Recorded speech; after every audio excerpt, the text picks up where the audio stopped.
Hello, we're Team Noodles from University of Surabaya.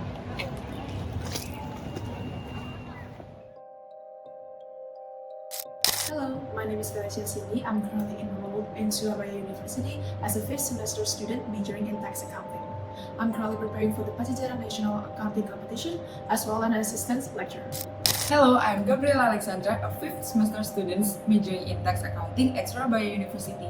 Now I am active in several community events and as Deputy Governor of BEM FBA. Hello, my name is James. I am currently a fifth semester student at Ubaya University and majoring in accounting. Inside Ubaya, I am currently studying to become an intern at ISMA, and outside of Ubaya, I am interning for a local company. Hi, my name is Stanley. I'm currently enrolled as the fifth semester majoring in accounting in University of Surabaya. I'm an activist inside and outside the university. I also participated and won several competitions. I'm also currently teaching cost accounting as a part of assistant lecturer here in University of Surabaya. Picture this. Despite the government effort to curb smoking through soaring taxes, Indonesia's smoking culture is just as resilient as ever. Millions continue to light it up every day and treating it not as a luxury, but as an everyday necessity. Now, as Nusantara, the nation's newest capital, unfolds, the government's new sin tax has surged a promise to be able to fund this very ambitious project. But here's the catch. While the tax are set to climb up, will it actually be able to fund this ambitious project? Or would it be an uphill battle for the tobacco industry? As investors in the tobacco industry, we're all keenly aware about the fact that cigarettes are a powerful staple in the Indonesian markets, despite government efforts to hike the tax rates. Why is that? For many living in Indonesia, smoking is a daily necessity, not instead of a luxury. Despite government implementing cukai, the market does not show any signs of slowing down.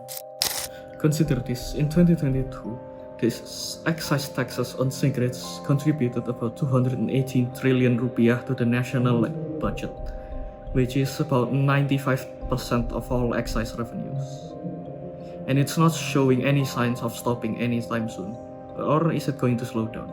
With this massive influx of sin tax, the government hopes to fully utilize this to finance Nusantara's ambitious development. So here's the dilemma becomes clear. On one side, the government's surge in sin taxes is framed as part of Nusantara's grand vision. These taxes, especially on tobacco and alcohol, are seen as critical for funding the city's development from infrastructure to public services. The idea is simple: use cigarette tax revenue to build Indonesia's future. But for investors, there's a potential downside. While taxes rise, we must ask, how much can consumers bear? Could even higher taxes eventually lead to a decline in consumption, or even worse, fuel the already rampant illegal cigarette trade, which currently account for 10 to 12% of the market? But for us, it's a balancing act between profitability and navigating the shifting tax landscape. Yet, in every challenge, there's an opportunity. Despite the higher taxes, cigarettes demand remains robust. And the government reliance under the sector for tax revenue cannot be understated. Under Peraturan Menteri Keuangan Nomor 143 Tahun 2023, cigarette taxes will play a vital role in financing.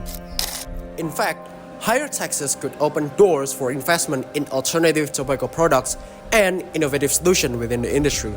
At the same time, by strategically positioning ourselves in the IKN economy, we can benefit from the influx of funding directed towards the city infrastructure and public development. For tobacco investors, this sin tax surge is not the end. It's a chance to adapt or thrive.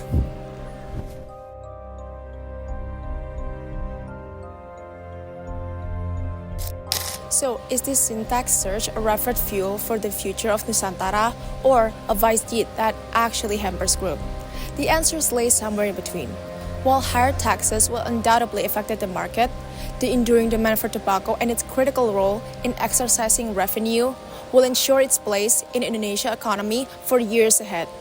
For now, investors only need to stay ahead.